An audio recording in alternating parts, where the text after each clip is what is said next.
Hello again, everyone. Edwin Learnard back once again. In this YouTube astrological segment, I'm going to be dissertating and talking about zodiac or astrological sign compatibility between Gemini and Aquarius. And they are compatible by sign. They're both masculine signs suggesting extroversion. They are 4 signs apart. They are trine by sign.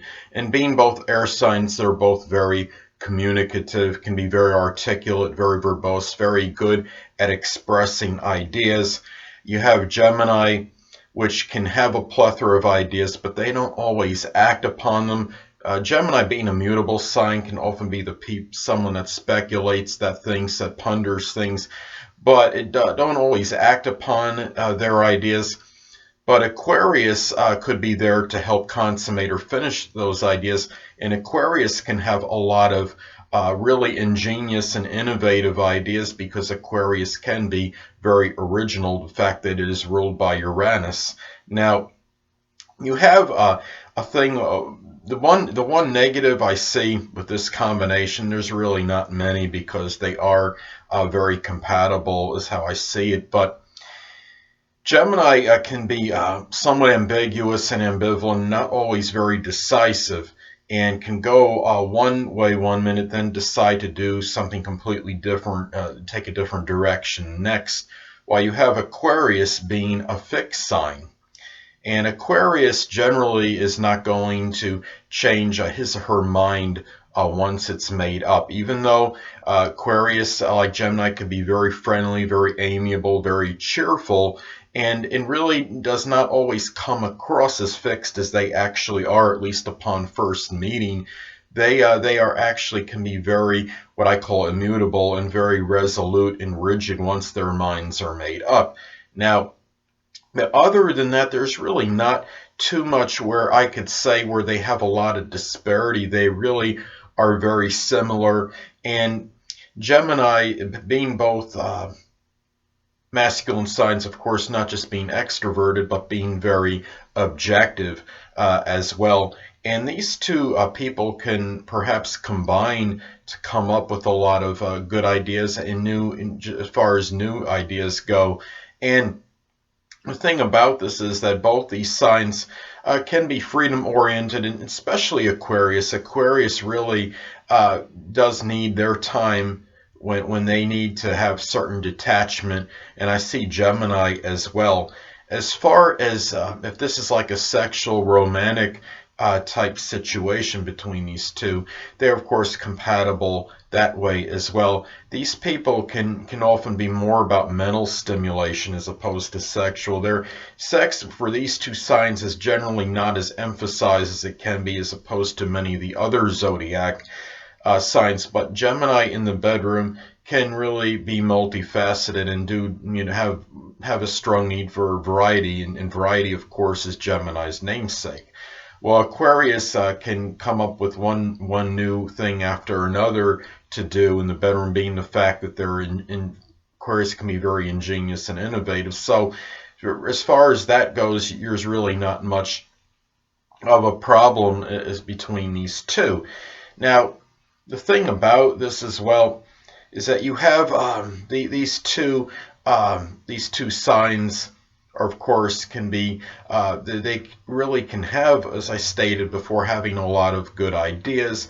But Gemini will be is known to be a little bit more loquacious and talkative than Aquarius. Aquarius, it can be very considerate and will take the time to listen to what Gemini has to say and really be very receptive of it. And you could have a mutual admiration society from both of these people to each other because both of them can have very good ideas. Aquarius can be very progressive and is really very future oriented. Aquarius can be very futuristic, and neither of these types are really about being vindictive or vengeful or grudge holding. If there is an argument or some kind of debate, you're not going to have much malice or anger last for any prolonged or protracted period of time from one to the other. So that is another good thing as far as this goes. And Aquarius is what I talk about in previous videos, stating that they kind of have the universal friend syndrome. And really, Aquarius needs their time with their friends. And Gemini, being very adaptable, should have a good understanding of this. And Gemini really likes to talk to many different people as well. So I think you wouldn't really, this is not a combination where I could really see much jealousy emanating from either one of these people. So that's another positive as far as the compatibility goes with these two. Now, anyway, it's important to look at, if any, the aspect that is made between the people with these signs, with these as far as their signs go, and as far as the energies with these signs, I should say. Now, let's say, for example, that you have a trine aspect between the energies of these people. Now, let's say one person has the sun, moon, or ascendant in Gemini at 26 degrees, and the other person has the sun, moon, or ascendant in Aquarius at 24 degrees. Well, that could be considered auspicious and positive, and they are trine by sign to begin with.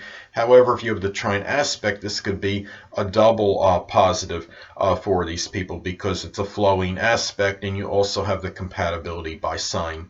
Now, however, on the negative side, you can have an out of sign square aspect take place between the energies of these people. Let's say, for example, one person has the sun, moon, or ascendant at Gemini at 1 degree, and the other person has the sun, moon, or ascendant at Aquarius at 29 degrees. Well, that would form an out of sign square aspect, which could be adverse or adversarial, and this could be a little bit more challenging than otherwise indicated. Now, you still have the compatibility by sign, which is good, but you still might have a few disparities here and there, more as opposed to it if you didn't have the negative aspect with this. Now, you could also have an out of sign inconjunct aspect take place between the energies of these people. Now, let's say one person has the sun, moon, or ascendant at Gemini at 28 degrees, and the other person has the sun, moon, or ascendant in Aquarius at 2 degrees.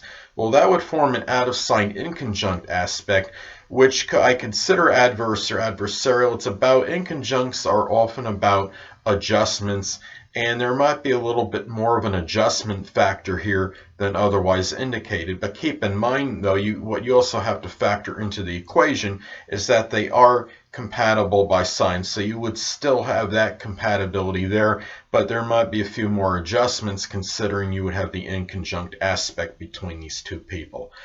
Well, anyway, people, that'll conclude this YouTube astrological segment for astrological or zodiac sign compatibility between Gemini and Aquarius. And stay tuned next time, where I'll be dissertating and talking about zodiac sign compatibility between Gemini and Pisces.